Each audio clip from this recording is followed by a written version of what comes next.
No, I do not see the questions. Creo que no se ve ninguna No, no. pregunta por el chat. Y al inicio, los que se incorporaron un poco más tarde, la doctora Mónica nos estaba solicitando que terminando su intervención, si había algunas preguntas, porque tendría que retirarse de la sesión. Bueno, en caso que hubiera alguna, te las haríamos llegar, Mónica, con mucho gusto. Y Thank you bueno, muy very much. interesante tu participación y muchísimas gracias.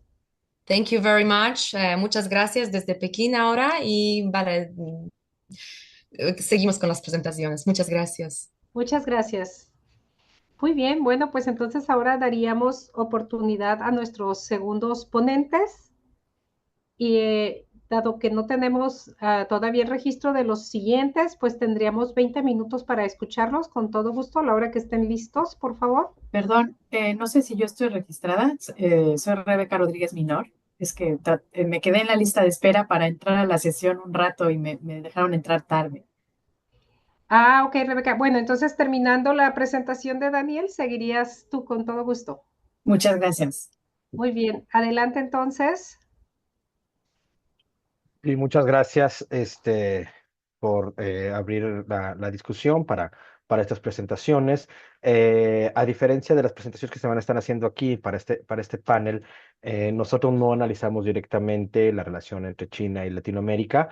Es un poco sui generis nuestra presentación y tiene que ver más desde una mirada crítica al arte y la política a partir de un análisis que mi colega Daniel Lemus y yo del Tecnológico de Monterrey estamos realizando, enfocados en varios de los espacios del West Kowloon Cultural Center que está en Hong Kong. Hemos ya trabajado anteriormente en el Sishu Center, que voy a platicar un poquito nada más esto al respecto, pero en esta presentación en particular nos vamos a enfocar a una discusión precisamente en estas tensiones que se abren entre la política y el arte. En el caso del MPLAF, que es este Museo de Cultura Visual, y para ello voy a compartirles nuestra presentación. Un segundo y se las compartimos. Me parece que está aquí. Muy bien. Un segundo para... No sé si ya se esté viendo la presentación. Sí, ya la tenemos. Nada más Perfecto. no sé si la quieran expander. Ah, sí, claro, claro. Lo hago ahora mismo. Es que se tarda un poquito. A ver si ya... Aquí está. Listo. Ahora sí. Bien, este es un trabajo que está en progreso aún. Como les digo, estamos haciendo un análisis de los diferentes espacios que componen esta área del West Kowloon Cultural District que está en Hong Kong, que es una de Perdón, las áreas. Salvador, Sí. perdón, está mostrándose dos diapositivas al mismo tiempo. Mm, caray. No está la presentación. mm, a ver. Están las dos. Si quieres dejarla como estaba antes y mejor porque se ven dos y muy pequeño. Ok. Bueno, lo voy a hacer un poco más. Bueno, voy a quitar esto. Ah, mm. Bueno, a ver si ya se ve mejor. Sí, Sí, sí se ve. Bueno, sí no, ahorita lo trato. No sé por qué se ven las dos pantallas. Pero bien, como les comentaba, principalmente en esta presentación nos vamos a enfocar, me voy a ir un poco rápido, porque son algunas cuestiones que tenemos que analizar en términos, por ejemplo, de la representación y aspectos simbólicos de muchas de estas obras de arte, sobre todo en un espacio que ha sido tremendamente controversial, ¿no? Un lugar como Hong Kong con problemáticas serias de acceso a la vivienda, con un espacio muy caro para precisamente para tener derecho o acceso a casa habitación, y cómo este espacio de casi 40 hectáreas es utilizado como, o que en primera instancia se consideraba como un enclave para hacer este distrito cultural para el gozo, para su apropiación por parte de la población. No sin antes precisamente hablar de que aquí más que todo se enfocaron a ciertas políticas de mercado y de Estado, desde crear esta visión del Hong Kong global, pero con el énfasis a un consumo más que todo individualista, y que precisamente aquí iniciamos con esta primera pregunta, que es, o sea, derecho a cuál ciudad, y haciendo directamente alusión a Henri Lefebvre con el derecho a la ciudad. ¿Realmente hay un derecho a la ciudad? Si el enclave de West Kowloon Cultural District realmente lo ha podido desarrollar, porque a final de cuentas, eso también es una de las posibilidades del arte, ¿no? Y de la cultura como tal. Poder crear una serie de elementos simbólicos para no solamente de construcción de identidad y de memoria en una sociedad, sino también para encontrarse en estos espacios, encontrarse en la ciudad y en el espacio urbano como parte también de las interacciones y la creación del sentido de comunidad. Y que pues es problemático porque incluso para llegar a esta zona, uno tiene que llegar a través está la estación, está muy bien, estratégicamente muy bien ubicada, está básicamente a un lado de la estación Kowloon, que esta estación Kowloon prácticamente es el lugar desde donde se conecta Hong Kong con la China continental, ¿sí? Y para llegar a este espacio hay que cruzar un centro comercial impresionante, Elements, que es un centro comercial que básicamente tiene las mejores marcas del mundo. Entonces es un poco contradictorio este discurso, esta narrativa que se construye dentro de la propia ciudad para acceder a estos espacios que suponían fueran para el disfrute de toda la comunidad. Pero bueno, esto es por un lado, nada más para darles a conocer un poco de la geografía del espacio y de la política geográfica del espacio, propiamente hablando. ¿Sí? Nosotros nos enfocamos entonces al Museum Plus. ¿Por qué nos interesó en este caso el Museum Plus? Porque el Museum Plus ha hecho énfasis en la colección SIG, que es una colección que fue donada por Uli Sig, quien fuera embajador en China, Mongolia y Corea del Norte en los años 90, embajador suizo, que por mucho tiempo trabajó en la empresa Schindler, esta empresa de construcción de elevadores, amasó una fortuna impresionante, y es uno de los coleccionistas más importantes de arte chino contemporáneo, ¿sí? Cuando no sea el más importante, ¿sí? Pero vamos a dejarlo en uno de los más importantes, con una colección de cerca de 1.500 obras, de las cuales pues casi todas están expuestas aquí en este museo en Plus.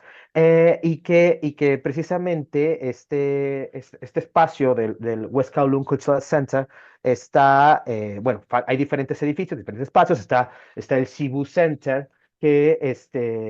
Sishu Center, perdón, Sishu Center, que es donde está la ópera china, no la cantonesa, sino la china, abre este espacio en 2019, el Free Space Center for Contemporary Performance, que también ya está ubicado allí también desde 2020, 2021. Está el Palacio del Museo, el Museo del Palacio, perdón, también, que fue el más reciente, abierto en 2022, y el M Plus, que se abre en 2021. Y aquí lo interesante es precisamente la importancia de este tipo de obras para hablar de la identidad, primero, la identidad china, pero también para reflexionar sobre la identidad en Hong Kong, porque parecerían discursos muy contradictorios, sobre todo en una ciudad que ha tenido movimientos sociales actuales, como desde el movimiento de la Revolución de las Sombrillas, los movimientos estudiantiles también de 2019 a 2021 contra la ley de extradición,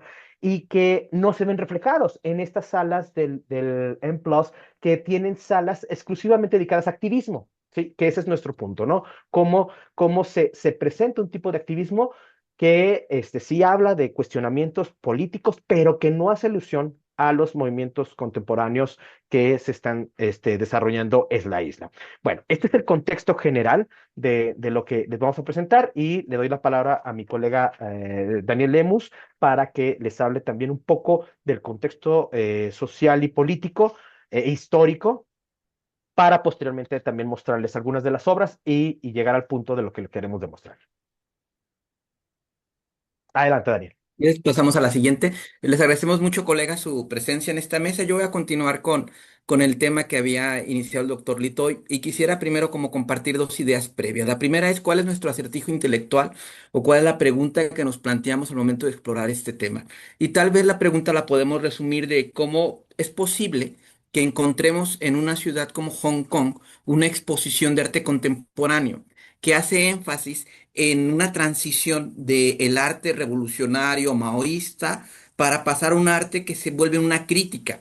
Un arte que es una crítica a partir de muchos estudios autodidactas en la década de 1980, 1990, de distintos artistas que tratan justamente de cuestionar el proceso de apertura y reforma económica que China lleva a cabo desde diciembre de 1979. Entonces nuestra pregunta es, ¿cómo es posible que en una ciudad como Hong Kong, que además estuvo en los medios internacionales, como todos nos enteramos, a partir de las manifestaciones de 2019 por la creciente oposición a la Ley de Seguridad Interior? ¿Cómo es posible que esta ciudad tenga un museo que se quiere ser referente como el museo de arte contemporáneo asiático más importante y que además exhiba obras críticas sobre el proceso de reforma y apertura económica china? Eso pareciera como una enorme contradicción, porque si por una parte en el día a día, en las calles, cada vez se siente más la presencia de una forma de ejercer la idea de soberanía china sobre el territorio y antigua colonia hongkonesa, ¿cómo es posible que podamos observar esto, no? Y entonces, si quieres, pasamos a la siguiente diapositiva, Salvador. Como para tratar de contestar esto, habría primero que hacer una aclaración. ¿Desde qué paradigma queremos responder esta pregunta? Recordando que siempre cualquier aproximación se dice desde un contexto y para un fin particular. Y nosotros partimos, y ustedes saben muy bien, que cuando nos acercamos al mundo chino, cuando nos acercamos a los fenómenos políticos, económicos, sociales, contemporáneos de la República Popular China, existen como dos grandes aproximaciones o dos grandes paradigmas. El primero de ellos nos dice que lo que ocurre en China, a pesar de sus diferencias por cuestiones históricas, geográficas, culturales, a pesar de estas diferencias, es posible que con los mismos instrumentos que tenemos para comprender la realidad de otras regiones del mundo, nos son útiles cuando queremos discutir asuntos como ciudadanía, como democracia, como participación política, como manifestaciones, como crítica artística. Y por otra parte, hay un conjunto de pensadores que afirman que en realidad el fenómeno chino es tan particular por muchas razones que ustedes saben, pero solamente mencionaré una, por la persistencia de una civilización de más de 4.000 años que ha generado sus propios modelos de entender y vivir la vida, que esa diferencia es tan grande que muchas veces cometemos el error de tratar de entender la realidad contemporánea de China utilizando solamente nuestros lentes o paradigmas occidentales y que proyectamos hacia esa realidad muchos de los aspectos que tenemos basados en nuestra propia historia, nuestra propia experiencia y nuestros propios modelos mentales. Es decir, que proyectamos mucho en China lo que queremos ver o lo que aspiramos ver desde Occidente. Y Salvador y yo decirles, así como una aclaración, que nos encontramos más en el primero de los mundos que señalábamos, que decíamos que cuando nos acercamos a tratar de entender los fenómenos chinos, estaríamos como un poquito cuidadosos de caminar en una tierra que a veces no comprendemos del todo, porque probablemente nuestros modelos mentales occidentales son demasiado condicionantes de lo que queremos ver y encontrar. Y pasamos a la siguiente, Salvador.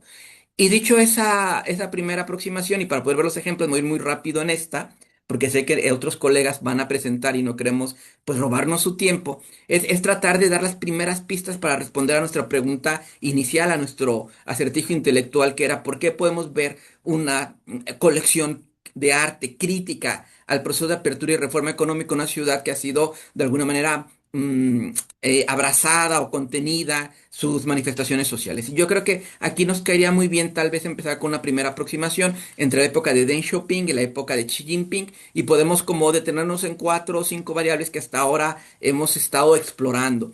Pero yo, en todo esto que ustedes pueden ver ahí y que la presentación se las podemos enviar con mucho gusto y la podemos discutir si hubiera espacio en las preguntas, yo solamente me quisiera detener en un solo punto para poder dar paso a mi colega Salvador Litoy y no abusar de su tiempo. Y el punto que yo quisiera decir es el estilo de liderazgo que podemos encontrar ahora en Xi Jinping desde el año 2012 y el estilo de liderazgo que se tenía en la época de apertura y reforma económica. Sin olvidar que si queremos entender a la China contemporánea, no podemos dejar a un lado lo que fue el experimento de la revolución cultural y aquella, digamos, concentración del poder en las manos de, ya no de Mao Zedong, porque se estaba realmente envejeciendo, sino de aquel grupo que hablaba en nombre de Mao Zedong, que fue conocido posteriormente como la Banda de los Cuatro, y que trató de llevar a cabo la última, el último paso o la última etapa de la revolución, que era este. ¿Cómo podemos garantizar en realidad que no haya ninguna desigualdad, no solamente por ingreso o por nivel de vida, sino por trabajo? Y la revolución cultural fue enseñar al hijo del intelectual, al hijo del médico, al hijo incluso de quien tenía un trabajo en la ciudad, a vivir, soñar, trabajar y morir como moría un campesino cualquiera en la parte central o del oeste de China. Entonces, ese error, Deng Xiaoping lo trató de corregir a través de decir, nunca más una sola persona puede tener tanto poder en sus manos. Y como ustedes saben, ideó una serie de mecanismos. Uno de ellos fue que el Politburó, la parte más importante de la dirigencia china, tenía que ser compartida entre 7 y 9 personas. Otro de ellos fue poner límites a lo que era el espacio de gobierno a 10 años, con una renovación de los cuadros cada 5 años. Y otra más, probablemente fue esta idea muy potente en su momento de decir que todas las decisiones tenían que responder a los intereses de una visión de contrapesos al interior de China. Ustedes saben la historia, Xi Jinping es la persona que más poder ha acumulado desde la época de Mao Zedong y la que también logró tener los 3 puestos más importantes políticos en China en menos tiempo, no solamente presidente de China, sino también presidente de la Comisión Central Militar de China y por supuesto también del mismo Partido Comunista. Entonces, todos estos antecedentes nos dicen que en la época de apertura existe la necesidad de abrir un poco más China por el periodo de transición y que ahora estamos viendo un periodo de mayor cerrazón y esto hace que el arte que esté presente como crítica en PLOS sea un arte de museo y del pasado, y no un arte del presente para cuestionar el presente hoy. Y aquí ya termino para que el profesor Salvador Litoy pueda, sin abusar de su tiempo y sin pasarnos, mostrar una serie de obras rapidísimo para dar un ejemplo. Antes, doctor Alcalá, ¿cuánto tiempo nos queda? 3 minutos para cerrar su intervención. Ok, entonces me voy bien rápido, porque hay mucho que discutir al respecto. Muchas de las obras expuestas en este museo, como bien lo decíamos, es parte de esta colección de este coleccionista, Uli Sig, que ya mencionaba algunos aspectos sobre su trabajo, que se da precisamente en la política de puertas abiertas con Deng Xiaoping y que persiste. E incluso la primera vez que se ofrece esta obra, se le ofrece al Museo de Shenzhen, que es, como lo saben, la frontera con Hong Kong, pero por cuestiones políticas, por también presiones del Partido Comunista, no se logra el trato. Pero sí se logra en Hong Kong, precisamente por esta cuestión de un país, dos sistemas y también esta perspectiva de la visión global. Pero les voy a platicar muy rápido algunas de las obras de las que se pueden ver en este museo y que hablan precisamente del tipo de disidencia, crítica política que está presente allí, pero que otra vez, prácticamente, por ejemplo, si ustedes caminan por las calles de Hong Kong actualmente, la revolución de las sombrillas está, por ejemplo, o todas las manifestaciones, o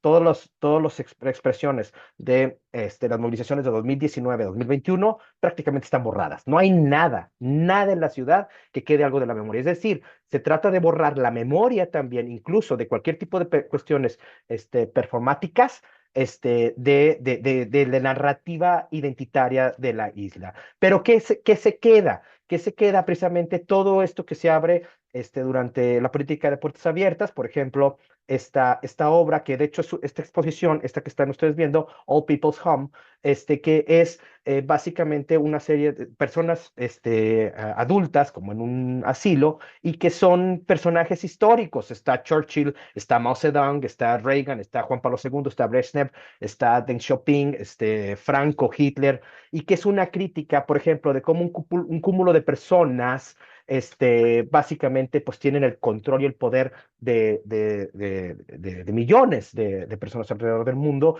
pero los ve en su visión más vulnerable, ¿no? Como hombres viejos, decadentes, y que aún así tienen este poder. Esta es una de las obras que se pueden ver dentro del museo.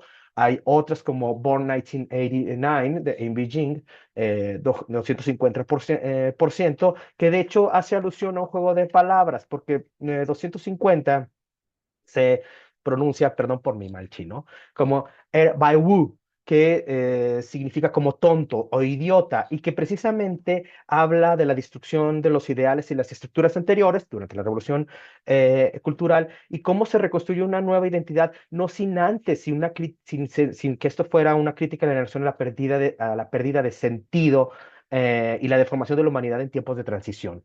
¿Sí? Esta es otra de las obras que se pueden ver aquí. Esta que es una de mis favoritas, La libertad guiando a su gente, que como ustedes lo pueden reconocer, básicamente es una perspectiva, una representación irónica de esta obra de 1830, y que está en el Museo del Louvre, y que básicamente también está, bueno, de Eugène Delacroix, que habla pues de una libertad aparente, ¿no? Que desmitifica incluso al heroísmo revolucionario y casi desde una perspectiva totalmente nihilista. Esta parece muy interesante, que de hecho es una exposición de periódicos que sucede durante la irrupción de la guerra en Kosovo. El artista Wan Du estaba en París en 1998 cuando sucede los ataques a Kosovo, y hace una crítica precisamente porque cada periódico lanzaba una narrativa. Entonces es casi una crítica a la posverdad a dar la letra, porque habla de la manipulación de la información y cómo nosotros desde nuestras recámaras somos audiencias pasivas de lo que pasa en la realidad. ¿Sí? Por ejemplo, haciendo uso del realismo socialista, hay un juego de imágenes con el libro rojo de Mao Zedong, y pues también con esta visión del capitalismo que entra a China, y estos aspectos también contradictorios de la identidad.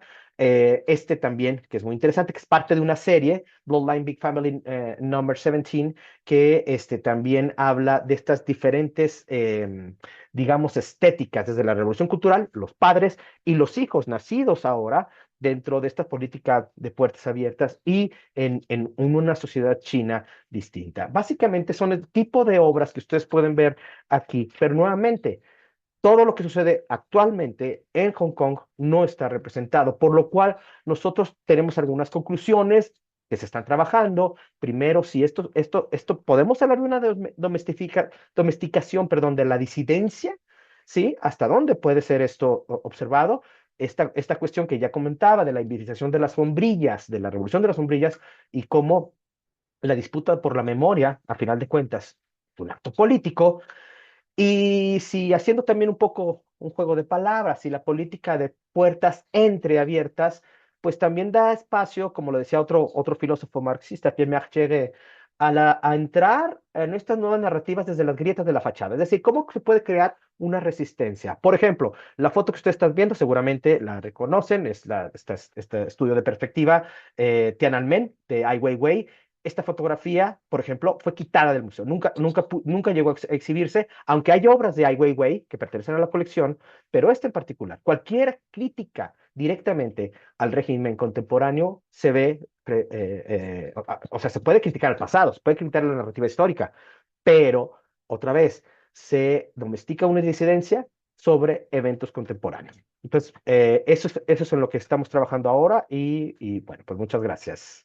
Perdón por lo rápido, pero es que era mucha información que queríamos presentarles. Sí, muchas gracias. Bueno, vamos a dar ahora el micrófono a Rebeca Rodríguez. Ella nos va a presentar un trabajo sobre la industrialización de América Latina y los tigres asiáticos 40 años después, recordando que vamos a estar trabajando alrededor de 15 minutos, 3 minutos antes yo voy a tener una intervención para que tengas tu cierre, Rebeca, y las preguntas van a ser al final. Concluyendo con Rebeca, tendríamos la participación de Leticia Arroyo y cerraríamos con Juan Carlos. No sé si esté alguien del primer grupo que estaba con la ponencia, igual me lo escriben en chat para la programación al cierre. Entonces, Sí, adelante, Rebeca. estoy yo. Ah, ok, muy bien. Muchas gracias, profesor. A ver, muchas gracias. ¿Me escuchan ahí? Sí, perfecto. Y sí se ve la pantalla, ¿verdad? Sí. Muchas gracias y gracias por la oportunidad, gracias por la presentación y a mis colegas también. Saludos a todos desde España. Esta investigación dice, recordando a Frank Silver, ¿no? Que es este autor economista, pues que ya falleció desde hace tiempo, pero que tiene un libro, pues me parece medular para entender la economía latinoamericana, que es la industrialización trunca de América Latina. Entonces, esta investigación se encuentra en dictamen para publicarse en una revista arbitrada. Y bueno, de ahí proviene esta intención y esta ponencia, que como bien pueden ver, se titula La industrialización de América Latina y los tigres asiáticos 40 años después, recordando a Frank Silver. Y bueno, este es el libro de donde nos inspiramos para esta investigación.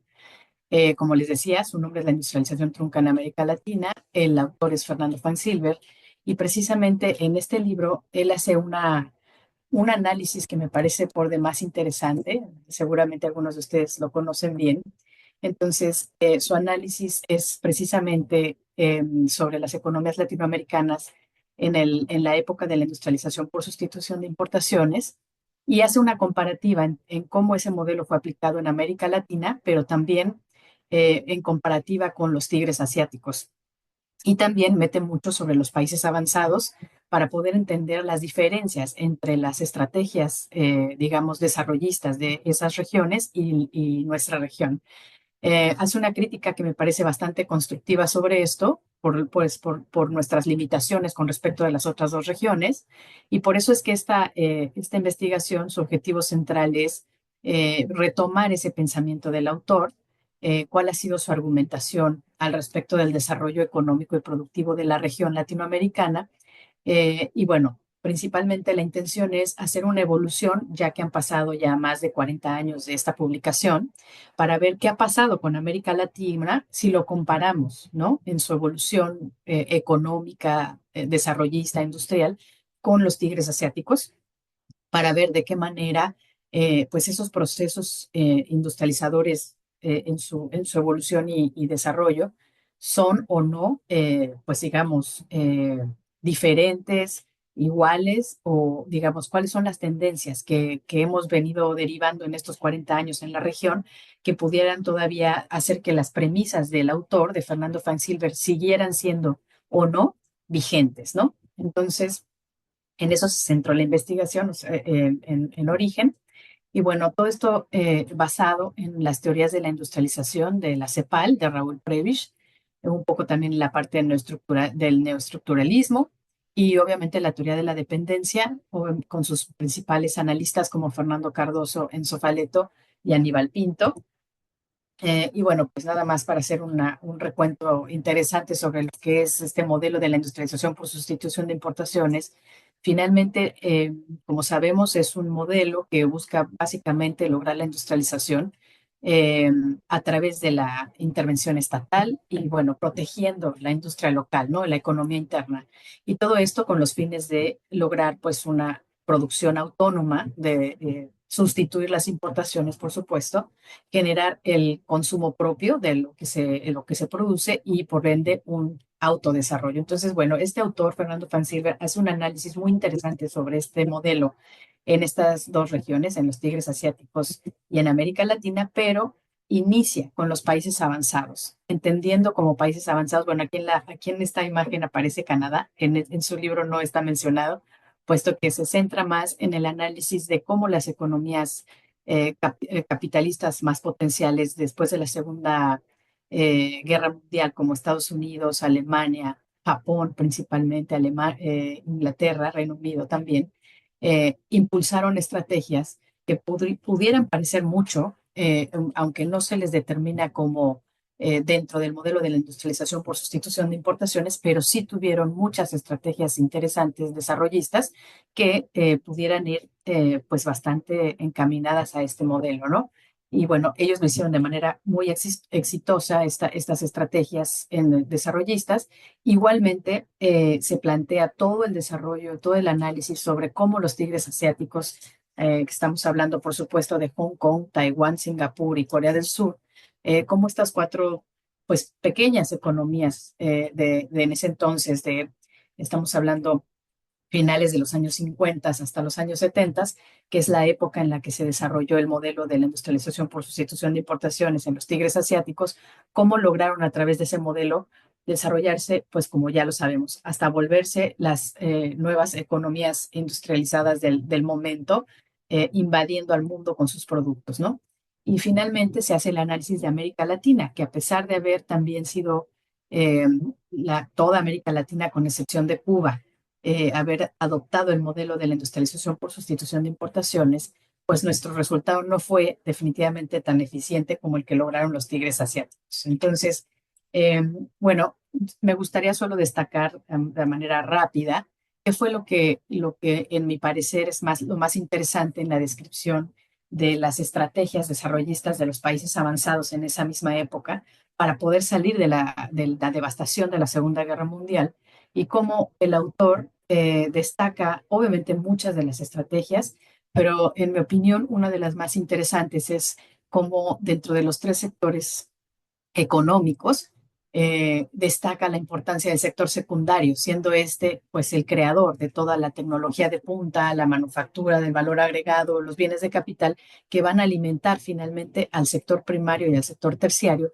para lograr pues toda la cadena, pues digamos, productiva, equilibrada y en una especie de balance donde no se abandona uno por el otro, a pesar de que sí hubo, por supuesto, mucha migración de lo rural a lo urbano, pero sin descuidar la agricultura, más bien tecnificando la contractorización, sistemas de riego, pesticidas, fertilización, todo lo que se requería para hacer fuerte un sector primario a partir del sector secundario, y cómo esto también derivó en un sector terciario que permitió impulsar las telecomunicaciones, el transporte, la logística y la distribución mercantil, así como toda la infraestructura digamos, específicamente naval, carretera, portuaria, etcétera, ¿no? Entonces, bueno, a mí me parece que esa es una de las grandes estrategias, además de que se habla mucho de los círculos virtuosos acumulativos que se lograban en los países avanzados, con una sinergia muy interesante, ya veremos en una lámina más adelante, una sinergia muy interesante entre la empresa, el gobierno, principalmente para poder hacer fluir la economía de manera mucho más efectiva. Y bueno, por el otro lado tenemos aquí qué fue lo que pasó con los tigres asiáticos al aplicar el modelo de la industrialización por sustitución de importaciones, que en realidad pues son cuatro pequeñas economías, pero que definitivamente son una gran lección de cómo se puede desarrollar impresionantemente una economía en tan poco tiempo. Entonces, digamos que en un periodo alrededor de unos 20, 25 años, dieron un salto cuántico en su progreso económico. Y bueno, obviamente en este libro se habla de muchísimas estrategias que ellos adoptaron, pero a mí me parece algunas estrategias específicas que me parece importante resaltar, como lo que fue lo que se le llama la distribución regresiva del ingreso, en la cual los tigres asiáticos, obviamente al no tener pues un capital fuerte, no tener recursos naturales tampoco en tanta abundancia como otras regiones, al tener una geografía tan pequeña, al ser tan poco visibles en el mundo, tomaron diferentes estrategias interesantes, tratando de sacar adelante lo poco que tenían, y también haciendo que el dinero y todo el capital disponible se utilizara pues de la manera más eficiente sin desperdiciar pues digámoslo, un solo peso, por decirlo así, ¿no? Entonces, aquí la distribución regresiva del ingreso, de lo que se trata es de cómo se logra a través de, pues de la empresa, lograr que las utilidades mismas de la empresa, que obviamente son generadas a partir del capital que logra obtener la empresa cuando ya está teniendo una producción y un consumo, pues digamos, exitosos, por decirlo así, ¿para qué se utilizan pues ese capital que se está generando en términos de utilidades? Pues para capacitar a su gente, ¿no? Entonces es una especie de reinversión sobre la utilidad. En vez de darle a su gente el dinero en efectivo para, o sea, digamos, por la utilidad que les corresponde anual, en vez de eso se les revierte o se les entrega, pero en especie, por medio de capacitación laboral, para estar seguros de que ese capital no va a ser desperdiciado, ¿no? Y de esta forma garantizan la calificación de su propia mano de obra para la productividad empresarial. Bueno, este es uno de los ejemplos que hacen la gran diferencia, por ejemplo, con América Latina, ¿no? Y bueno, sobre América Latina, a mí me parece interesante destacar, ya veremos un poco de sus falencias más adelante, pero uno de los aspectos que hay que destacar aquí es que América Latina, pues al ser tantos países, hubo diferentes momentos para la aplicación de este modelo de desarrollo, ¿no? Entonces, bueno, digamos que hay parteaguas, hay momentos diferentes y lo que más se destaca aquí es que el modelo de la industrialización por sustitución de importaciones inició principalmente en países como Argentina, Brasil, México, Colombia, Uruguay y Chile tempranamente, entre los años 40 y 50. Después, en los años 60, toda América Latina se suma a este modelo, excepto Cuba, como sabemos, y no, pues digamos que no fue suficiente, o sea, lo que logramos aplicar de este modelo, pues digamos que se quedó ahí. Algunos países decidieron soltarlo muy pronto, como fue Chile, Argentina y Uruguay, principalmente por las dictaduras, y eso fue a partir de los años 70, lo que hizo que el modelo pues no pudiera dar sus frutos como pudiera esperarse en otras latitudes, ¿no? Y en los años 80 pues todos ya cambiamos al modelo neoliberal por las razones políticas que ya sabemos, que bueno, en este momento no nos da tiempo para comentar. Pero bueno, aquí es una comparativa rápida sobre estos tres modelos de países, vaya, o sea, estas tres regiones, y cómo se puede comparar el modelo EASY, digamos, implementado entre los asiáticos de América Latina y con las estrategias desarrollistas implementadas por los países avanzados. Entonces, bueno, rápidamente, como podrán ver, se hace una diferenciación entre cómo se llevaron los tres procesos, tanto la industrialización como la estatización como el proteccionismo en cada una de las partes. Y se puede ver, para destacar la situación de América Latina, es cómo el autor hace una diferenciación importante, ¿no? Por ejemplo, si nos vamos a la zona de proteccionismo, veremos que para América Latina se entiende que el proteccionismo fue bastante frívolo, no se hizo de manera racional ni selectiva, como lo hicieron tanto los tigres asiáticos como los países avanzados, y eso implicó pues un problema muy fuerte de pues bloquear las importaciones que realmente eran necesarias para producir y también pues no ser lo suficientemente eficientes para negociar a la apertura comercial ante ciertas latitudes que realmente eran importantes para nuestro desarrollo mercantilista. También lo podemos ver en la parte de la estatización, cómo se dio la intervención estatal en cada una de las partes. Bueno, aquí se identifica que los países avanzados lograron hacer esa sinergia de la que yo les comentaba entre el gobierno y la empresa. Los asiáticos todavía fueron más allá, hacer una sinergia muy interesante entre gobierno, empresa y empleado, lo cual permitió impulsar muchísimo la capacitación de la mano de obra. Y obviamente en los países avanzados también se impulsó por completo la calificación de la mano de obra, mientras que en América Latina la estatización fue completamente paternalista.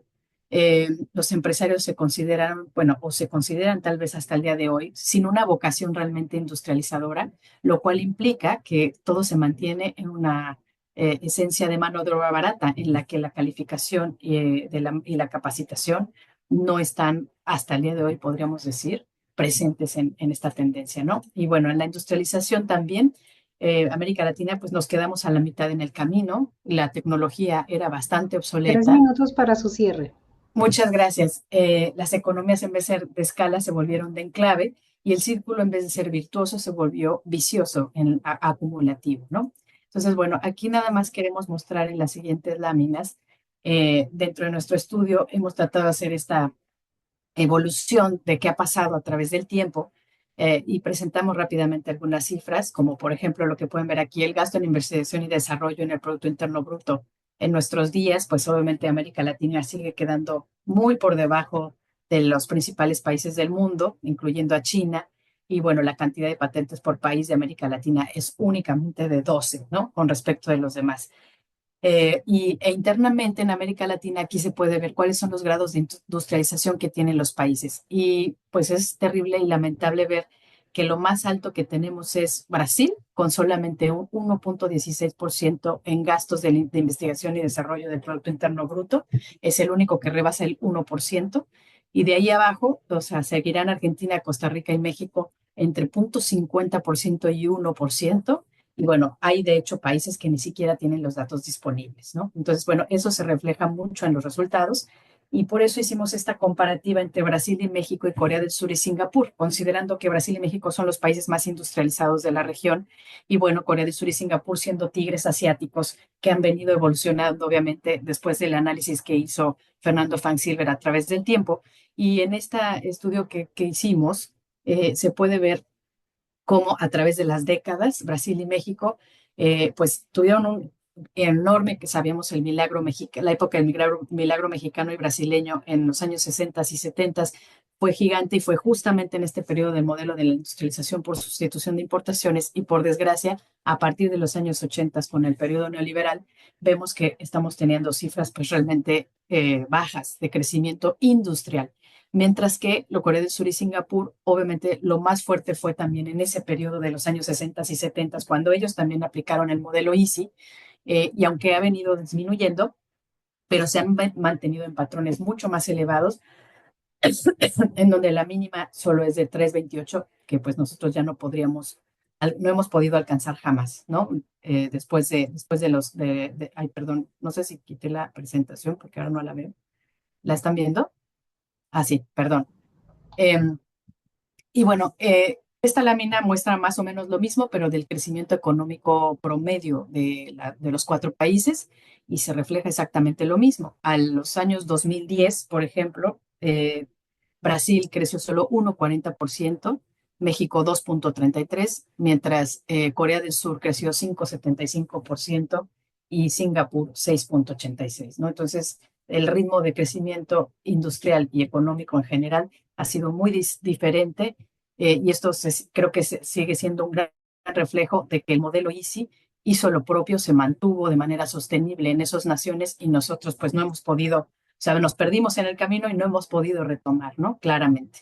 Entonces, bueno, aquí nada más esta última gráfica, esta gráfica es nada más para pues, un breviario cultural, para que hicimos los cortes de tiempo entre 1940 y 1981, que fue la crisis de América Latina, la década perdida, y 1982 y el 2022 en los dos países latinoamericanos para darnos cuenta que cómo la diferencia enorme de tipo de crecimiento, el porcentaje de una era a la segunda, ¿no? De la era del ICI a la era neoliberal. Entonces, bueno, ya pues para cerrar, terminar, podríamos decir que reforzando la teoría de la industrialización y el neoestructuralismo, creo que queda clara la inminente necesidad de impulsar el proceso industrializador de la región, la diversificación y el apoyo a la economía interna para el desarrollo social. Y aunque algunos mencionan que la industrialización puede ser ya no tan necesaria, por decirlo así, y que nos deberíamos de tecnificar más, creo que esto demuestra que definitivamente sigue siendo necesario para mejorar las condiciones internacionales mercantiles, reducir sobre todo la vulnerabilidad en la fluctuación de los precios de las materias primas, que sigue siendo el fuerte de la región, por desgracia, y promover un crecimiento más equilibrado y sostenible, ¿no? Finalmente, pues la intención central es reducir la dependencia de los países emergentes, y no solamente por ellos, sino porque también es indispensable mejorar todos los esquemas de internacionalización mercantil a escala mundial, tanto por los países emergentes, pero también por la necesidad de equilibrar los mercados globales, ¿no? Si se mantienen tendencias proteccionistas unilaterales como la que ahora maneja Donald Trump, por ejemplo, pues eso va a ser en detrimento de las propias potencias centrales, puesto que se pierde toda la diversidad y la complementariedad productiva que se incentiva de por sí, ¿no? Con los productos industriales de los países avanzados al aumentarse el poder adquisitivo de los países emergentes. Bueno, creo que ya me pasé. Nada más dejo aquí, para quien lo quiera leer, la conclusión. Muchas gracias por su atención y Muchas gracias, doctora Rodríguez. Bueno, vamos a dar oportunidad al trabajo La política tecnológica de China en América Latina con la doctora Leticia Arroyo. Adelante. Igual tienen 15 minutos, 3 minutos antes les voy a interrumpir para darles oportunidad del cierre.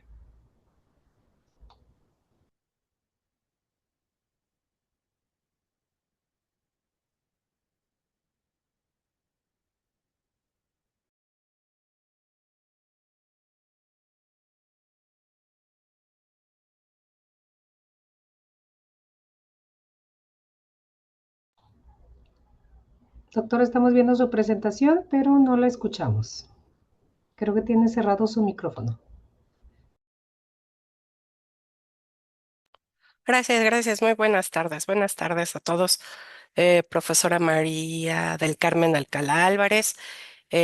Buenas tardes a todos. Me presento. Mi nombre es Leticia Arroyo y represento la carrera de Relaciones Internacionales de la Facultad de Ciencias Políticas y Sociales. El tema, bueno, antes que todo, obviamente, es un gusto para mí estar como invitada en este séptimo seminario internacional intitulado América Latina y el Caribe y China, condiciones y retos en el siglo XXI, que se está llevando a cabo en estos días y que organiza la Universidad Nacional, la Facultad de Economía y por supuesto la Red China América Latina.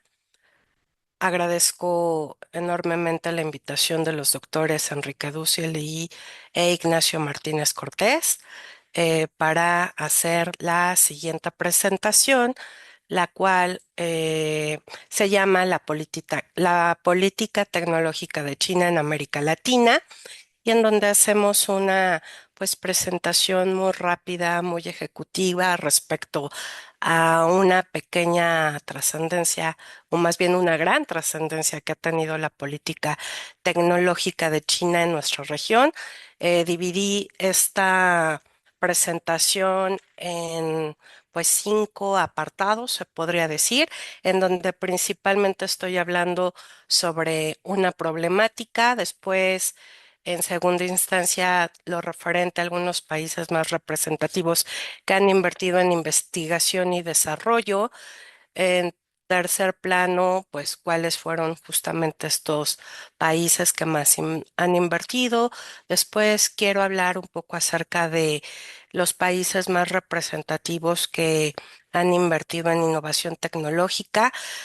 Y finalmente, en un quinto plano, ¿qué aspectos tecnológicos existen respecto a esta política tecnológica china? Voy a dar inicio con mencionar brevemente una problemática. Para ir abordando este tema, pues quise partir de una problemática en la cual observé que China ha generado un importante desplazamiento de la producción tecnológica, la cual ha generado conflicto, como bien muchos sabemos, con algunos países hegemónicos.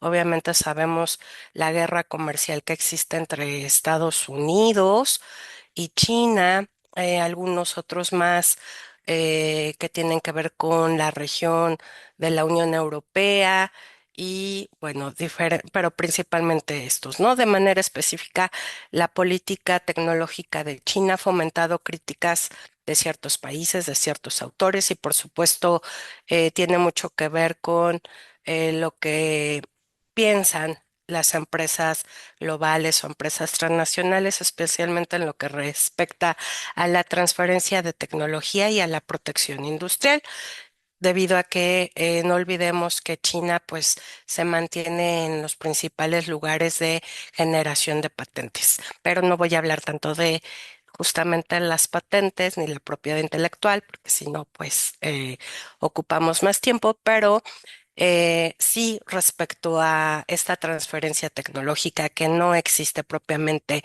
bien para muchos países del mundo, eh, aquí justamente para la región latinoamericana vemos que existen desafíos importantes en términos de conectividad de infraestructura y la pandemia mundial estableció brechas importantes, especialmente por dar un ejemplo, esto sabemos que se ha generado o se generó en estos años que pasaron de la pandemia en el ámbito educativo y en estos años es justamente en donde ya se están reflejando rezagos importantes en muchos de los niveles académicos, es decir, desde preescolar, primaria, secundaria, nivel superior, estudios de posgrado. Hay importantes rezagos que se están generando tras la pandemia que vivimos, ¿verdad? Hay también zonas, lugares en América Latina donde todavía no existe un acceso a Internet de calidad y también existe todavía una falta de dispositivos electrónicos adecuados, lo cual han conducido a una desigualdad. Cabe mencionar que cerca del 70% de la educación a distancia, tanto en Asia como en la Unión Europea, por dar algunos ejemplos de regiones, porque obviamente también sabemos que en América del Norte, ya hay cada vez más conexión a este tipo de educación a distancia. Vemos que ya es una realidad justamente a raíz de el escenario de la pandemia y pospandémico, pero en América Latina hay un retroceso, se podría decir, respecto a que no todos han podido todavía acceder a educación virtual, ¿no? Con ello se observa que existe una necesidad urgente de mejorar la infraestructura digital en la región. Eh, a continuación, en el siguiente punto, vemos justamente en esta diapositiva eh, la inversión que se ha tenido en investigación y desarrollo justamente del año 2000 al 2020, esto con información del Banco Mundial, en donde vemos que justamente a partir de este año, justamente en el año 2000, el color azul oscuro tiene que ver con la participación que ha tenido Estados Unidos y como bien vemos del año 2000 hasta el 2020, pues va en ascenso año tras año. Después vemos en este color gris claro, no sé si se alcancen a distinguir los colores y los países, si no, ahorita vamos a pasar a una siguiente diapositiva en donde se los vuelvo a indicar. Vemos la participación en color gris claro, la participación de Japón, en donde a partir del año 2000 y hasta el 2012, 2013 más o menos tiene una relativa estabilidad, pero a partir del 2013 hasta el 2020, pues decae, ¿no? Empieza a decaer un poco respecto a esta inversión en investigación y desarrollo. En el color azul vemos que Alemania es uno de los países europeos que se mantienen a partir del año 2000 hasta el 2020 con cierta estabilidad.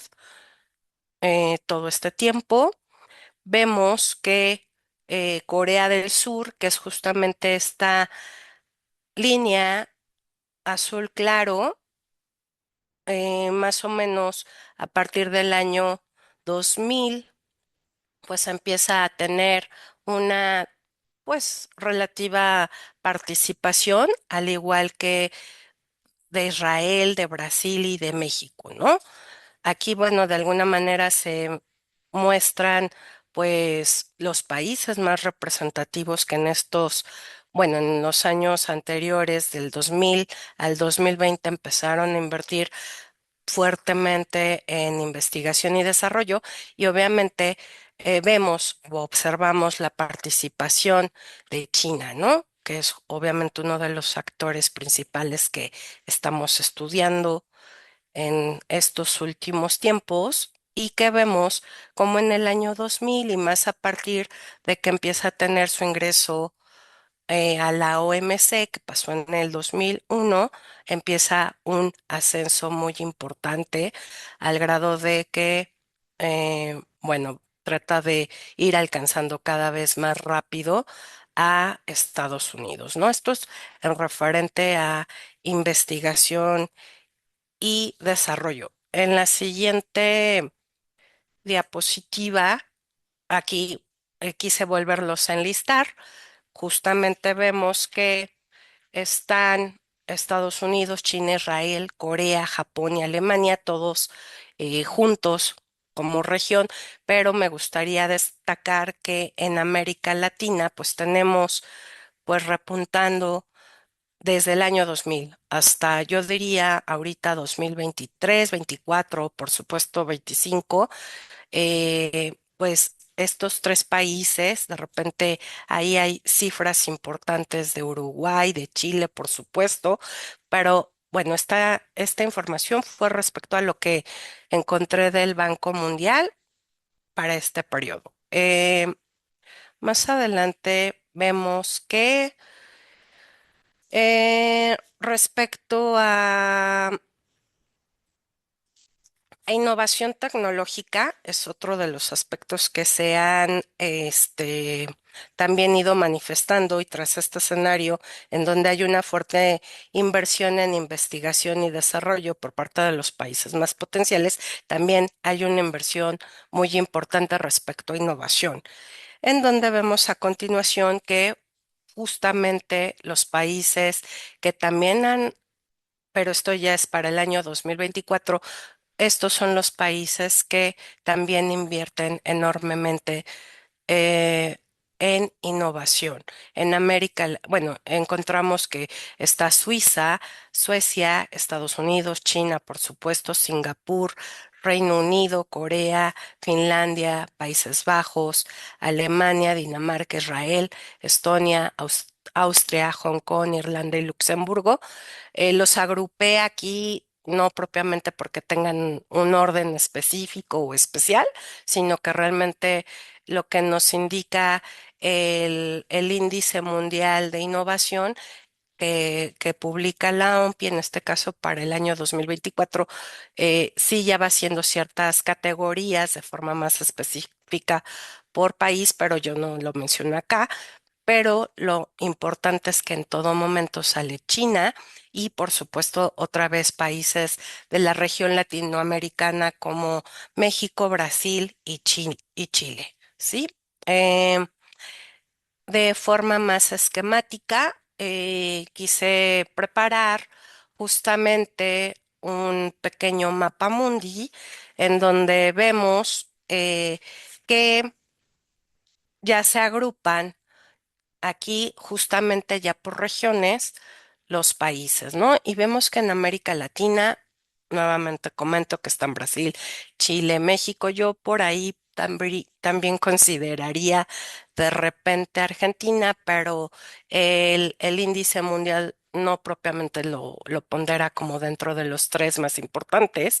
Tenemos obviamente a los tres más importantes de África, también a los tres más importantes del norte de África y de Asia Occidental, los más importantes de Asia Suroriental y Asia Oriental y Oceanía, eh, los de Asia Central y Meridional, los de Europa, los de América del Norte y algo que Maestra, 3 minutos para su cierre. sí, lo que más me llamó la atención es que se agregan para este año 2024 Turquía, Filipinas y Uganda como los países que más han invertido en innovación. Respecto a los aspectos tecnológicos a considerar y que considero muy importante del por qué hablar de una importante expansión tecnológica de China, vemos que estaba, por supuesto, el rubro de la inteligencia artificial, las telecomunicaciones y 5G, la tecnología espacial, No sé si me vaya a dar mucho tiempo de hablar de esto, pero más o menos elaboré un cuadro comparativo en donde se ve la importancia de la Unión Europea respecto a lo que ha hecho China, por supuesto, en los últimos años y también América Latina, ¿no? En donde se destacan obviamente las participaciones de estos tres, cuatro países latinoamericanos ya comentados. Y este otro cuadro que también tiene mucho que ver con lo que ha pasado en los últimos 2 años, en donde China ha tenido una participación muy importante, que tiene que ver con la tecnología verde, la innovación en Internet y la producción y el uso de vehículos eléctricos. Obviamente se han sumado en estos 2 últimos años nuevas marcas de vehículos eléctricos, pero no propiamente pude poner muchos. Es muy, muy grande la producción que ha surgido y finalmente, como conclusiones, manejé estos puntos a destacar. ¿Qué se propone para beneficiar a la región latinoamericana? Pues vemos nuevamente que la pandemia debilitó la economía mundial y ello profundizó la interdependencia con China. Lo que se busca con China es un adecuado balance económico y estratégico y de manera más específica una competencia económica y por supuesto una transferencia de tecnología, como ya comentaba desde un principio. Por supuesto, establecer mecanismos de cooperación que afiancen la innovación tecnológica para nuestra región. Debe existir, desde mi parecer, pues un establecimiento de relaciones puente que afiancen aún más el conocimiento científico y tecnológico entre China y América Latina. Y esto, por supuesto, debe de pasar a través de las entidades académicas, los centros de investigación, las universidades, las empresas y, por supuesto, las políticas que se deben de establecer a partir de los países o los gobiernos, ¿no? Considero una pieza clave. Finalmente, identificar primero que no propiamente China significa una amenaza como país, como muchas veces se ha comentado, en años anteriores se comentaba, pero que ahorita ha ido desapareciendo un poquito más esto, y ver que es un país que posee una importante fuente de innovación tecnológica y considerarlo como oportunidad. América Latina y en especial México deben saber que con China significa diversificar y redistribuir la tecnología y ya empezar a depender un poco menos de Estados Unidos, ¿no? La relación que guarda obviamente México con Estados Unidos. Aquí están mis fuentes y muchas gracias por su atención. Sí, muchísimas gracias, maestra Leticia. Vamos a dar entonces oportunidad para escuchar el trabajo del Foro BRICS Plus, Geopolítica y Geoeconomía. Adelante, maestro Juan Carlos Gachús. Igual cuando falten 3 minutos para su cierre, haré una intervención. Muy bien. Gracias, doctora. Un gusto estar aquí. Ahora vamos a poner esto aquí. Bien, bueno, es muy poco el tiempo. Voy a hablar, no me voy a enfocar en la historia del Foro BRICS ni en los antecedentes. Voy a hablar sobre lo más nuevo. Entonces, en los próximos minutos voy a hablar de los aspectos que considero más relevantes a partir particularmente de 2025. Vean, este es el logo. Brasil tiene la presidencia del Foro BRICS. Y ya de inicio tenemos este eslogan: Sur global, inclusivo y sustentable. Sur global. En términos de retórica, ya vamos a ver esto qué implica para el Foro BRICS y cómo también China de alguna forma sigue de alguna forma tratando de encauzar la imagen a nivel global como un país eh, en ascenso, ¿no? No como una potencia consolidada en términos económicos, políticos o militares, sino que en los libros blancos particularmente todavía se observa esta idea del sur en China, de economía en ascenso, economía emergente, y que tiene algunas vicisitudes controversiales que discutiré más adelante. Bien. Está 2009. ha venido creciendo. Tenemos el foro BRICS Plus ahora. Dos casos que hay que mencionar rápidamente. Primero, el caso de Argentina. Obviamente, como ustedes lo saben, al inicio de la administración de Milei, el gobierno argentino decide el no ingreso de Argentina al foro BRICS. Y luego el caso de Arabia Saudita también que ha venido postergando su ingreso. En 2025, sin embargo, se anuncia un nuevo miembro, ¿ok? Indonesia. Y entonces el gobierno brasileño, con este liderazgo en la presidencia del Foro BRICS, anuncia, en un detalle importante, se anuncia desde Brasil, que Indonesia, el país con la cuarta población más grande del mundo, se integra al Foro BRICS. Ya había antecedentes, básicamente, de, de que había un interés de Indonesia por ingresar, pero algunos analistas sugieren que para evitar un caso similar al de Argentina, ¿ok?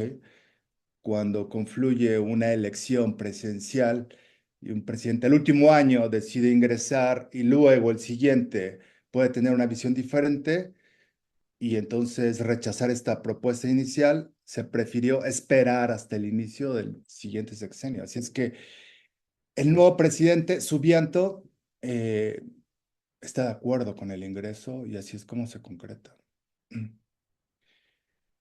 Bien, es importante el ingreso de Indonesia, sí que lo es, porque es un país básicamente líder regional, sí, en el sudeste asiático. Es el primer país en el sudeste asiático que ingresa a- al foro BRICS y obviamente también es un ejemplo importante en términos de, digamos, de una ruta o estrategia similar que pueden seguir otros países como Tailandia, Malasia y Vietnam, que ya han expresado su interés o han solicitado formalmente su adhesión al BRICS.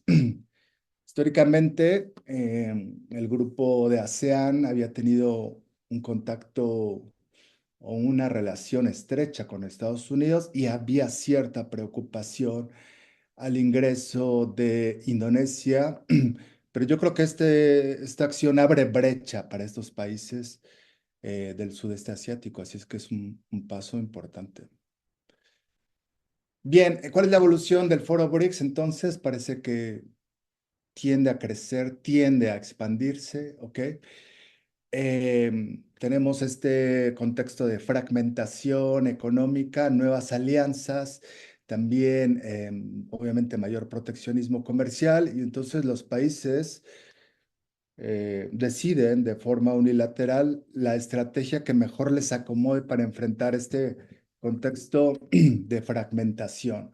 Así es que para Indonesia, eh, el ingreso a BRICS es una parte fundamental de su estrategia económica y de acercamiento con China. Ya veremos algunos indicadores de Indonesia y China en su relación.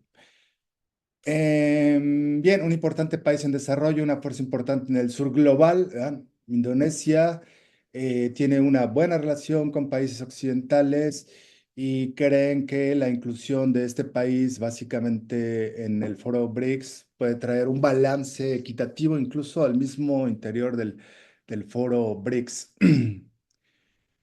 Algunas declaraciones importantes. Indonesia no pretende separarse de Occidente, ni lenta ni inmediatamente. ¿Ok?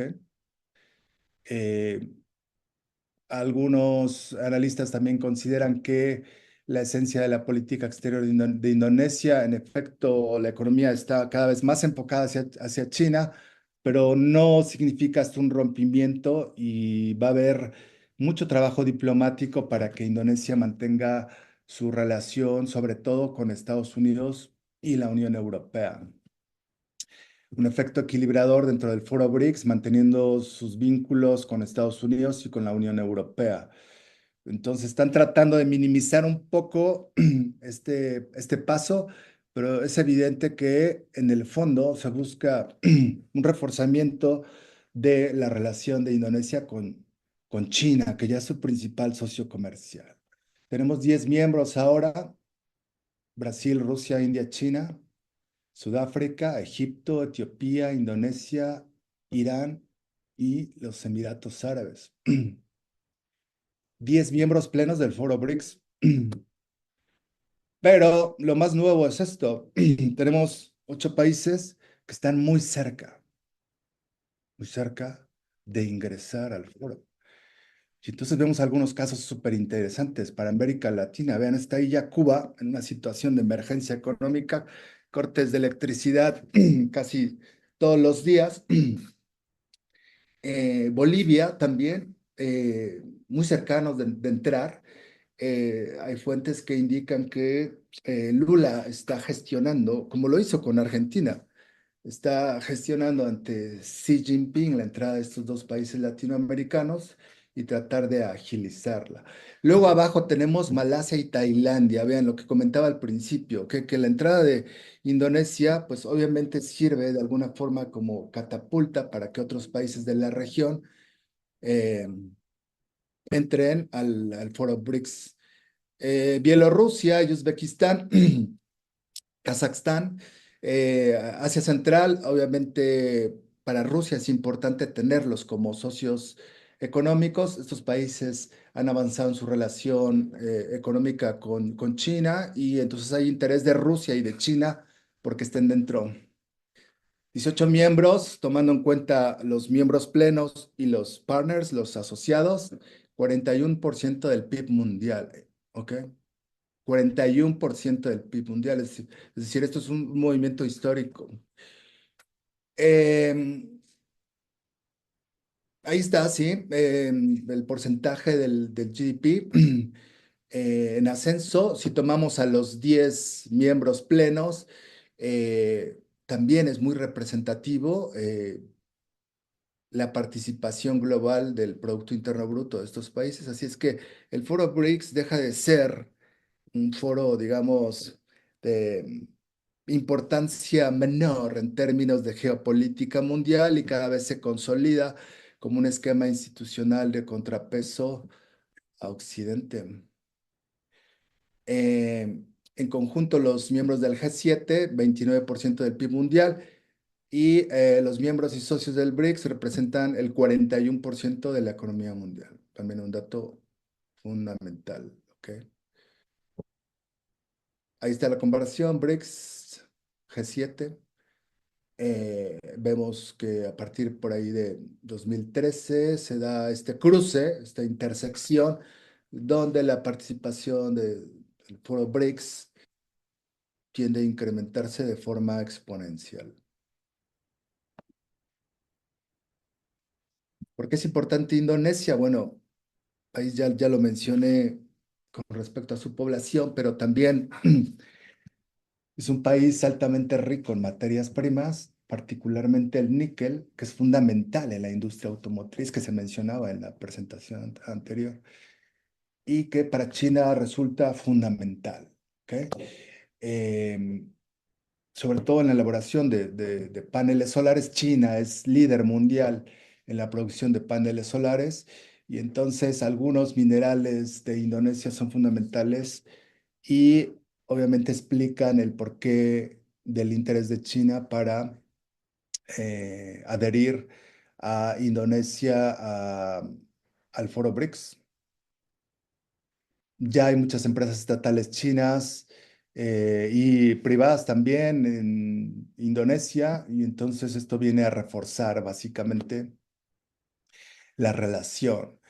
Ven el crecimiento, 6.000 millones de dólares en 2013, las exportaciones de níquel pasaron eh, en 2022 a 30.000 y actualmente rondan los 45.000 millones de dólares.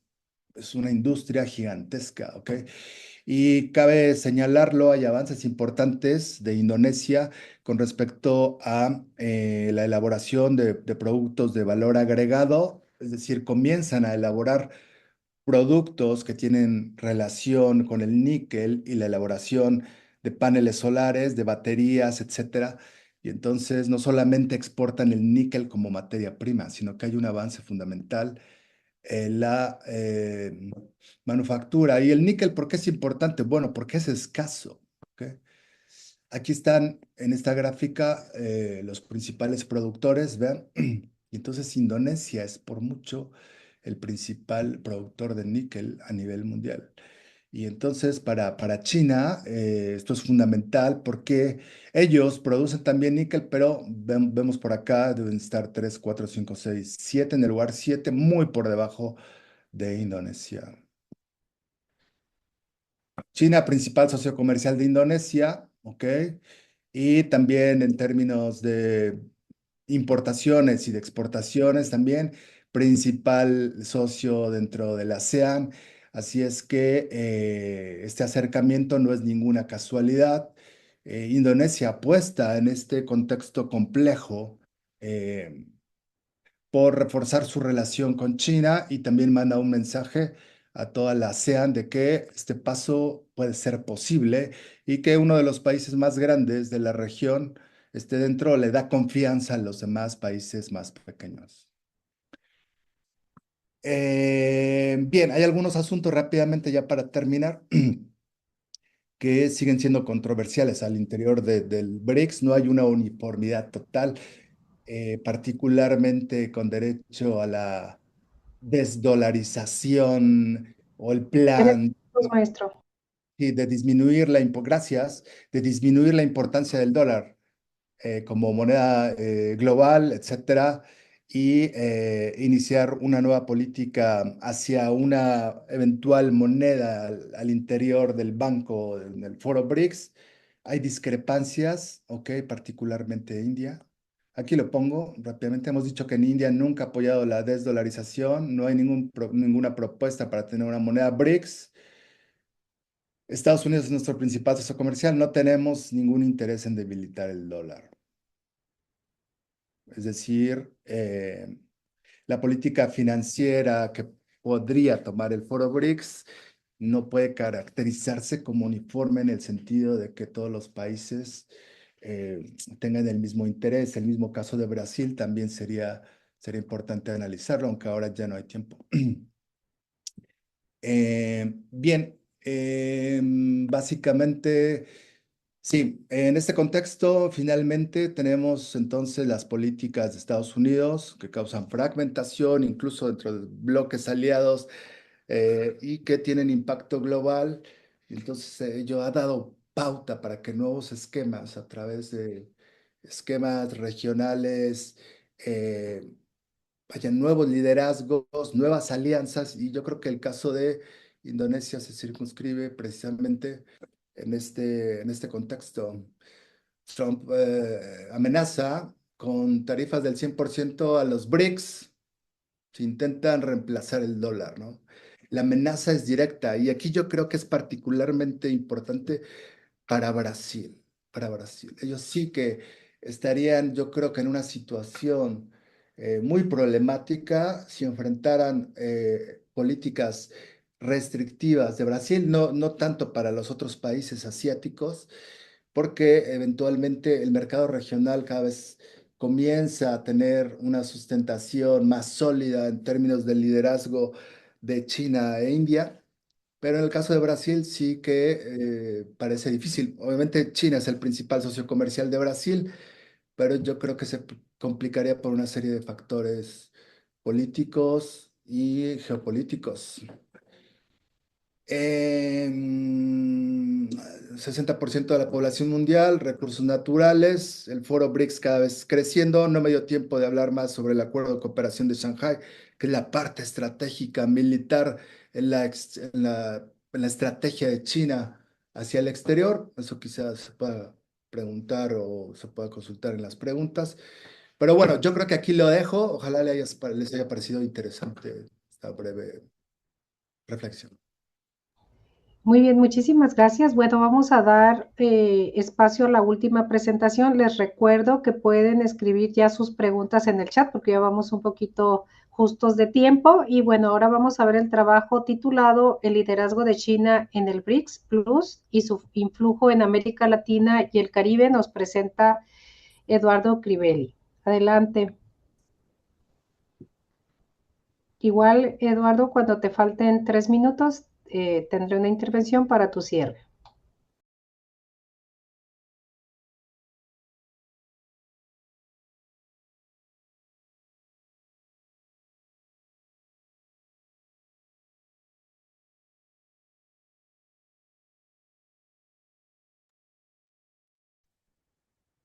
Listo. Muchas gracias. Espero que ahí se esté escuchando y se esté viendo. Sí, todo bien. Perfecto. No entiendo por qué no me permite compartir. Creo que voy a hacerlo de esta manera. Ok. Bueno, muchas gracias. Entonces yo les voy a hablar de esta idea de liderazgo de China y los BRICS Plus en América Latina. Es un trabajo que hemos realizado, pues estamos realizando en conjunto con la doctora Ada Celsa Cabrera, el doctor Giuseppe Lobruto, y pues nosotros partimos de la idea de este contexto de creciente rivalidad y competencia geoestratégica que estamos viendo en el siglo XXI, sobre todo que ha llevado a China y otras potencias emergentes englobadas en lo que es el foro BRICS, ahora BRICS Plus, a intensificar sus relaciones con América Latina y el Caribe. Nosotros partimos de la hipótesis que el BRICS Plus actúa como una plataforma clave para que China pueda fortalecer su cooperación multilateral en América Latina, promoviendo iniciativas alternativas a las occidentales y mitigando las tensiones hemisféricas en un sistema que se ve cada vez más fragmentado, sobre todo en América Latina y el Caribe.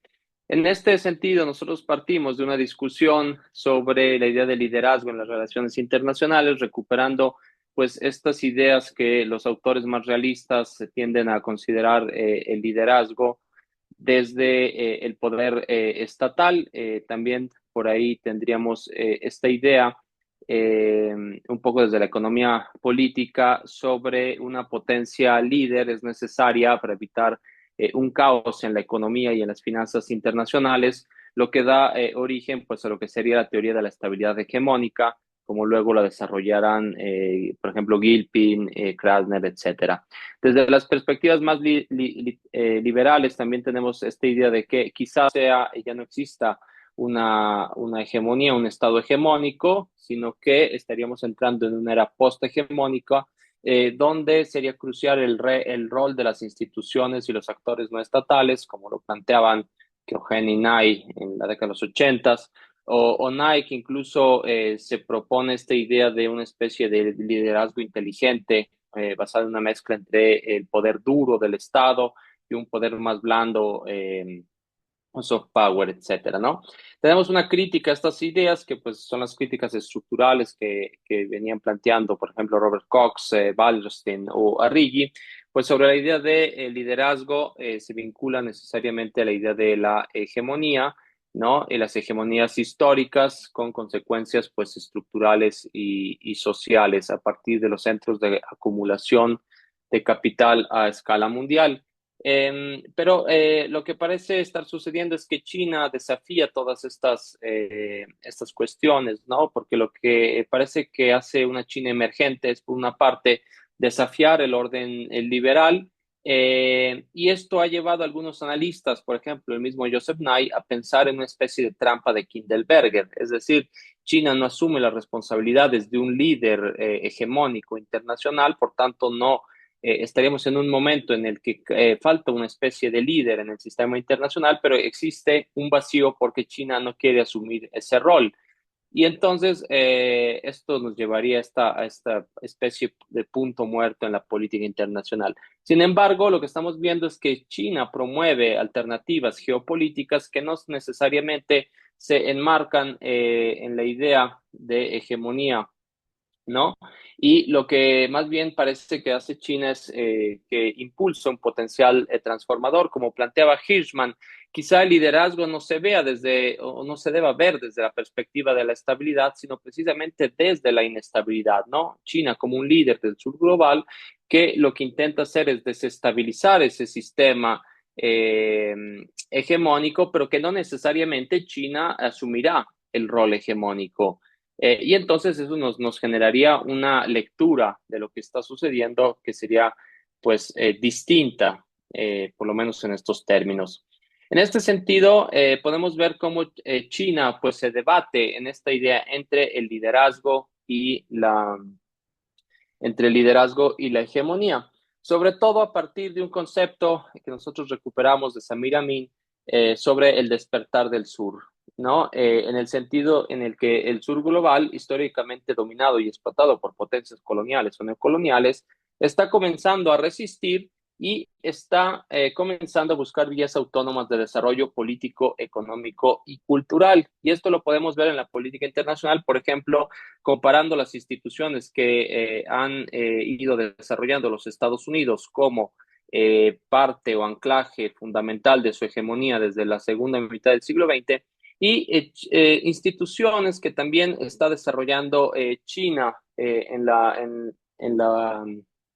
las 2 décadas del siglo XXI, como las que presentamos en este cuadro. La idea aquí es pues tratar de pensar que China no solo está desarrollando sus propias instituciones, sino que también está participando de las instituciones, algunas de ellas creadas por los Estados Unidos. Entonces, lo que parece hacer que está haciendo China es emular, en cierto sentido, algunos aspectos de la hegemonía estadounidense, pero mucho antes de que China se convierta en hegemónica. Y aparte generando su propio sistema multilateral que le otorga liderazgo en este sur global. Y uno de estos foros que China está aprovechando como una especie de catalizador de lo que podría ser el despertar del sur es precisamente el foro de los BRICS, ¿no? Que, como bien decía el doctor Gachús, parece que no están unidos por una visión compartida sobre la necesidad de reformar el orden internacional vigente, sino más bien lo que une a estos países es una idea de multilateralismo más inclusivo y una mayor representación para estos países de desarrollo en la economía y en la política internacional. Y a partir de ello se han desarrollado pues estos 15 foros de los BRICS, 16, perdón, foros de los BRICS, donde podríamos ver una evolución, como lo plantean Leonardo Ramos y Javier Badel, en 5 etapas fundamentales, ¿no? La primera, que iría de 2009 a 2011, sería un periodo de cuestionamiento sobre el sistema global. La segunda etapa, que va de 2011 a 2015, parece que hay una etapa de adaptación parcial al orden internacional.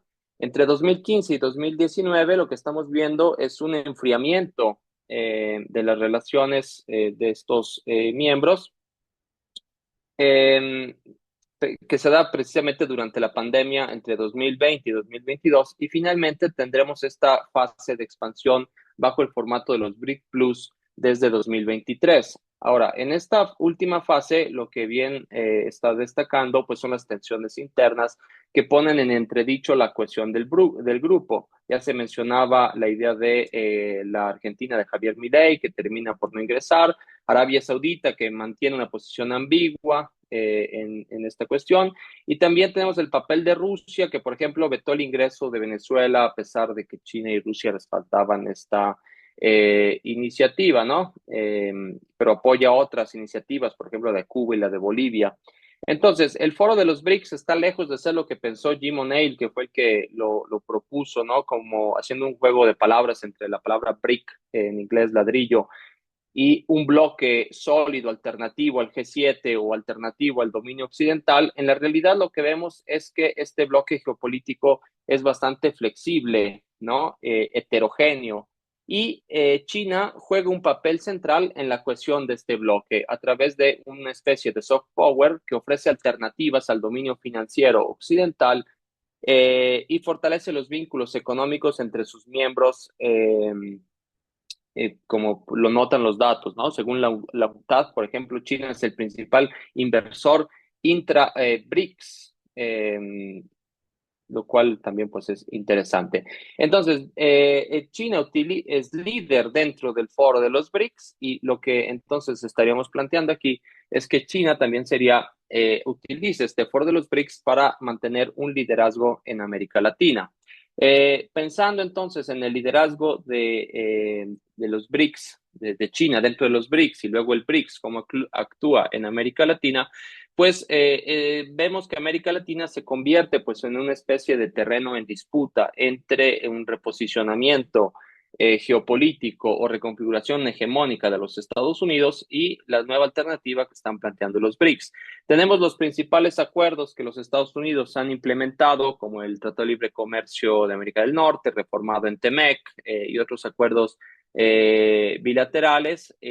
Sobre todo, vemos que los Estados Unidos se concentran, o históricamente se han concentrado en la cuestión del comercio, obviamente, con estos países, y una política de cooperación securitizada, sobre todo a partir de iniciativas como el Plan Colombia, la Iniciativa Mérida, etcétera, que lo que buscan pues es mantener una especie de control militar o duro en América Latina, ¿no? Y con estrategias de desarrollo pues que en realidad han dejado mucho que desear.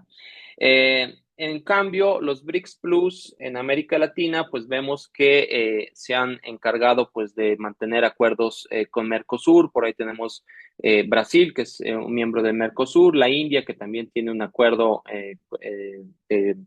preferencial, de comercio preferencial con Mercosur, China, que mantiene tratados de libre comercio con Chile, Perú y Costa Rica. Rusia, que también tiene cooperación con algunos países, sobre todo Venezuela y Nicaragua, Sudáfrica, Irán, Emiratos Árabes, que mantienen más o menos el mismo esquema, pero en realidad todavía lo que estamos viendo pues es que son esquemas muy incipientes de este foro con los países de América Latina. Cuando comparamos, por ejemplo, los datos comerciales, podemos ver en esta gráfica que el principal socio comercial de América Latina sigue siendo los Estados Unidos. Pero luego lo que resalta es que si nosotros sumamos ya lo que sería el BRICS Plus, que sería la línea verde en importaciones y exportaciones, pues podríamos ver que ya el BRICS Plus sería el segundo socio comercial de América Latina y el Caribe, ya obviamente desplazando a la Unión Europea, que había sido el segundo socio comercial. Aquí lo interesante es ver la línea roja, ¿no?, que está entre la Unión Europea y el BRICS Plus, que es China. Entonces, básicamente, esto nos está diciendo que buena parte del comercio que los países de América Latina y el Caribe mantienen con el foro de los BRICS Plus, en realidad lo están manteniendo con China. Pero esto le permite a China pues posicionarse de una manera en la que, además de la cooperación que ella hace, pues se posiciona a partir de un foro multilateral que no plantea sustituir la hegemonía estadounidense, sino lo que más bien plantea es un esquema multilateral en lo que podría ir delineando lo que podría ser una especie de policentrismo, en lugar de tener un centro hegemónico de acumulación de capital e ideológico, obviamente, en los Estados Unidos, podríamos tener múltiples centros que se estarían desarrollando pues en esta dinámica geopolítica nueva que China parece estar desarrollando.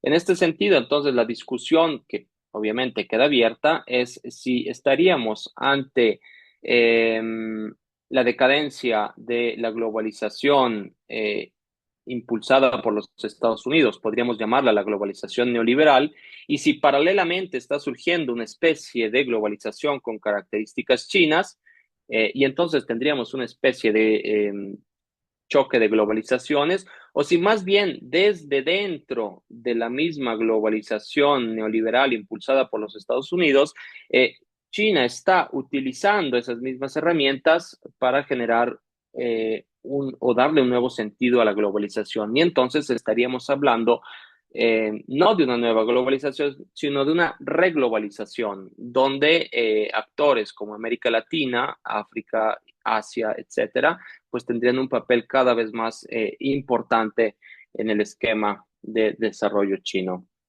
Para ir terminando, pues lo que estamos viendo es esta disputa que se está dando en América Latina, considerando a América Latina como un terreno en disputa entre China y Estados Unidos. China desplaza a los Estados Unidos como socio o intenta o está yendo hacia el desplazamiento de los Estados Unidos como un socio comercial clave, aumentando el comercio con los países de América Latina, por ejemplo, llegando a los 450.000 millones en 2021. La exportación de materias primas, más la importación de manufacturas, crece la influencia política y geopolítica del BRICS y del BRICS Plus, Mientras Estados Unidos reacciona, sobre todo lo que estamos viendo ahora en la era Trump, la segunda mandato del presidente Trump, presión migratoria, acuerdos bilaterales y una política agresiva hacia América Latina, ¿no? También estamos viendo el regreso de las alianzas ideológicas como las que mantiene con Bukele, con Milei, con Noboa, entre otros, y la reducción del soft power de los Estados Unidos a partir del cierre de instituciones importantes como la USAID y otras formas de soft power que históricamente había mantenido los Estados Unidos en esta política más agresiva. Mientras China entonces utiliza estas cuestiones para ganar terreno, ¿no? Las implicaciones es que América Latina busca diversificar alianzas. China y el Foro de los BRICS se presenta como una excelente oportunidad para hacer eso. Esto da oportunidades, no para generar nuevas dependencias, sino quizá para plantearnos nuevos esquemas de autonomía regional. Y China, en este sentido, gana terreno para diplomacia y cooperación también cultural, como ya se había mencionado. Entonces, como advirtió Joseph Nye, ¿no? El poder blando, soft power, puede erosionarse si se actúa con arrogancia, dejando espacio, lo que estaríamos viendo, para que China hoy avance en la disputa por la influencia en el hemisferio. Y esas serían prácticamente mis conclusiones. Muchas gracias. Muy bien, muchísimas gracias a todos los participantes. Creo que han tocado magistralmente estos temas que son medulares en la nueva recomposición de la geopolítica. Y bueno, no sé si aquí en el chat no estoy viendo ninguna pregunta. ¿Me ayudan si ven por ahí alguna pregunta?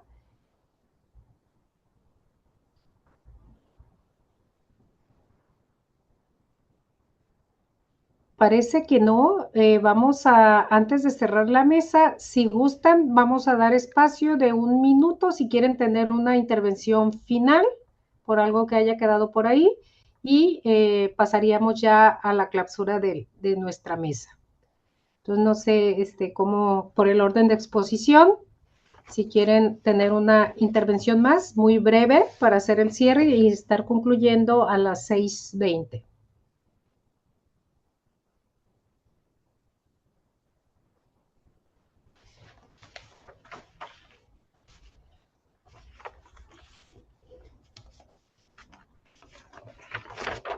¿Alguna intervención adicional que quieran hacer? No sé si todavía estén, Daniel, ande por aquí para hacerlo en el mismo orden de intervención y si no, pues ya procederíamos a dar por clausurada nuestra mesa. No, Daniel ya se tuvo que retirar, nada más estoy Ok, yo, Salvador. bueno, creo que dada la rapidez de la presentación, me parece que es todo bueno, hasta ahorita lo que tenemos que presentar, y básicamente con la presentación de los proyectos que hablamos del EMPLAS. Ok, muy bien, pues muchísimas gracias. Rebeca, no sé si quieras hacer algo más para tu cierre. Muchas gracias. Bueno, nada más no me dio tiempo hace rato de mencionar algo importante, que bueno, a pesar de que América Latina tenga esas, pues obvio, desfases industriales y de crecimiento con respecto de los tigres asiáticos y otras regiones, no, o sea, cabe cuenta decir que se ha tenido un avance importante, o sea que sí, por supuesto, tanto en México como en Brasil principalmente y otras naciones sí es claro el progreso técnico e industrial. No quisiera que sonara que todo es fatídico. Por supuesto que no, creo que hay que reconocer lo que se ha logrado hacer.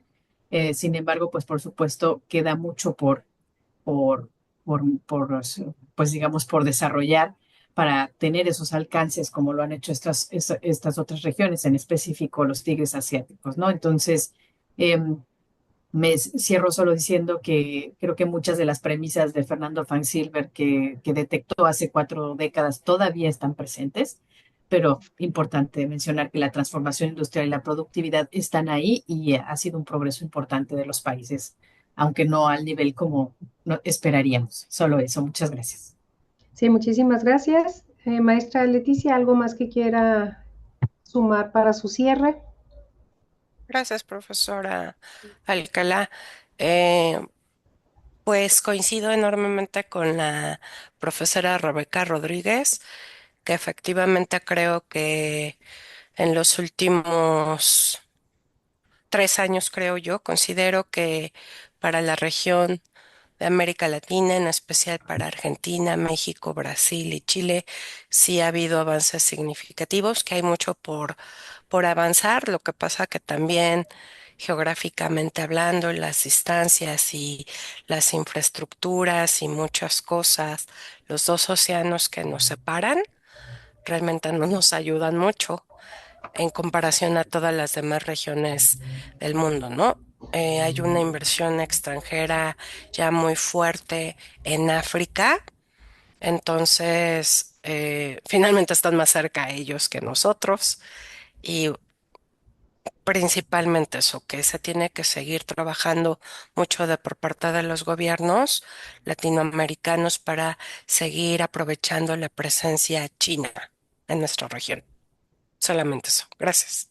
Sí, muchas gracias, maestra Leticia. Juan Carlos, ¿algo más que quisieras agregar? Tenemos unos minutitos. Sí, bueno, nada más muy breve.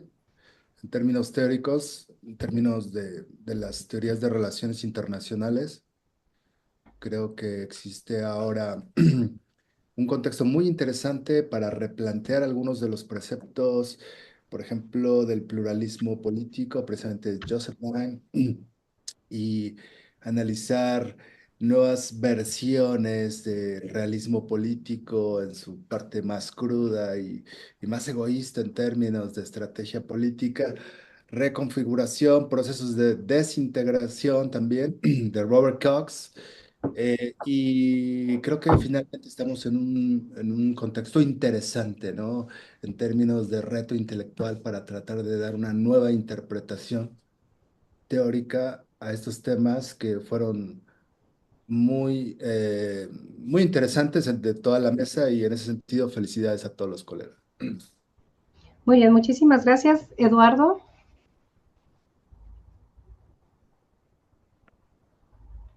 No sé si siga por aquí o se desconectó.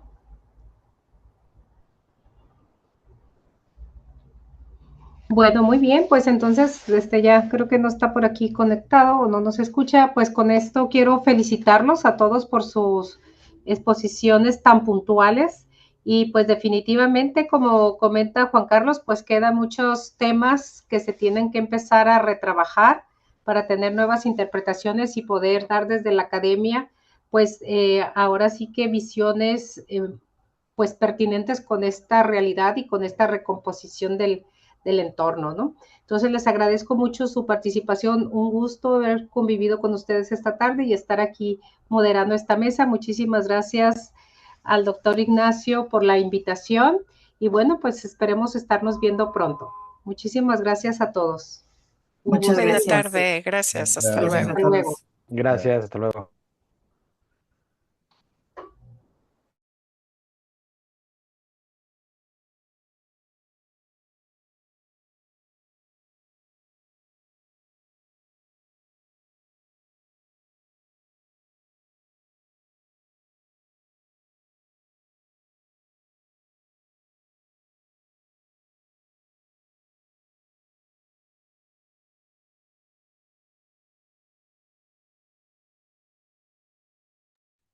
Tengo que parar aquí.